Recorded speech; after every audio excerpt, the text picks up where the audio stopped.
the all-important science. Sri Venkateswara Srama, fondly known as Sastrigal Mama in Sri Ramanasramam, during Sri Bhagavan's lifetime, he was called Adi Annamali Sastrigal, was an exceptional and astounding astrologer. From childhood, he exhibited a rare genius in this field. While still very young, his extraordinary intelligence enabled him to master the most abstruse and difficult branch of astrology.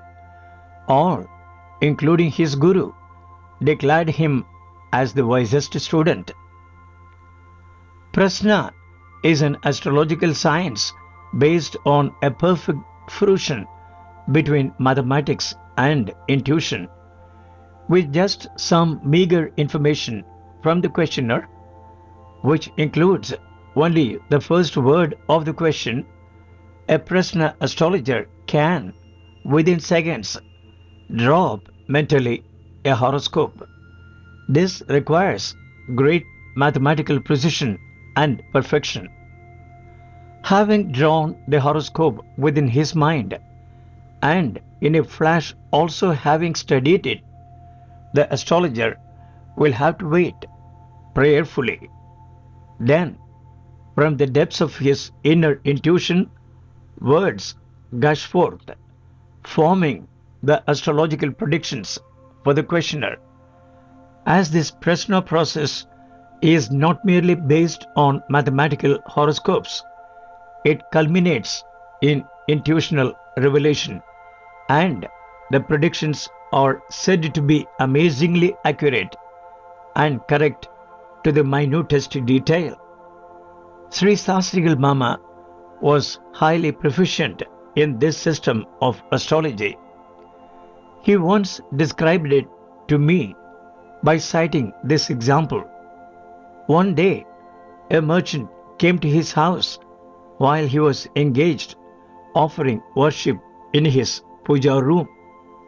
His wife informed him that one Nagapachetiyar was waiting on the veranda and that he seemed worried about some urgent matter. Not willing to interrupt his worship, and by merely listening to the name and the few details given by his wife, Sri Sastrigal Mama, within a minute, began giving the following prediction.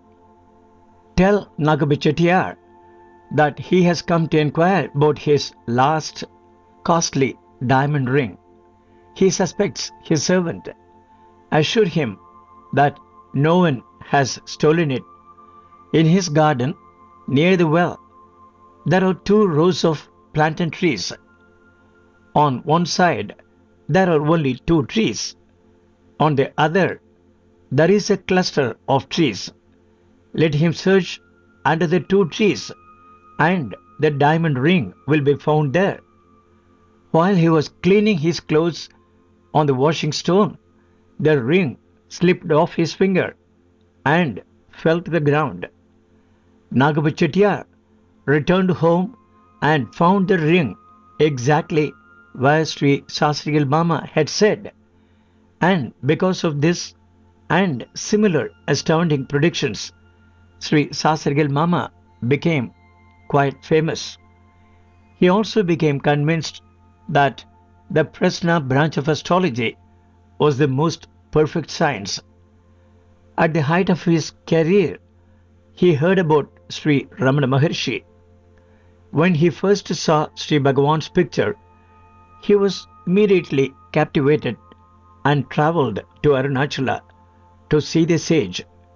He climbed up to Skandashram, where Bhagavan then resided. On the very first look that the Maharshi gave him, Sri Sastrigal Mama became his slave. He had a strong desire to stay with the Maharshi permanently, renouncing everything he held dear. Yet, there was still his lifelong attraction to the science of astrology. He felt distracted by it and did not know how to proceed. One day, gathering courage, he approached Sri Maharshi in all humility and said, Bhagavan, is not astrology the best and most accurate of all sciences? In silence, Bhagavan looked at him deeply for some time. Then, slowly but firmly, he replied, "The science of the self is superior to all other sciences." It was the peak period in Sri Sastrigal Mama's life. For every prediction, he was richly rewarded and was consequently acquiring immense wealth. Nevertheless, the words from the Master convinced him immediately to renounce his lucrative profession and pursue the science of the self. His wife, too, fully supported him in this decision. The remainder of their life they lived in utter poverty at the holy feet of the Sadguru, under the protective shade of the sacred mountain Arunachala. What is this all important science of the self? To know oneself as one really is, denuded of all that is artificial and impermanent, is as exact a science as physics, astronomy, mathematics, chemistry, and all the rest. It solves all man's problems and allows him to abide in his true nature, which is peace, stillness, and happiness. By V. Ganesan.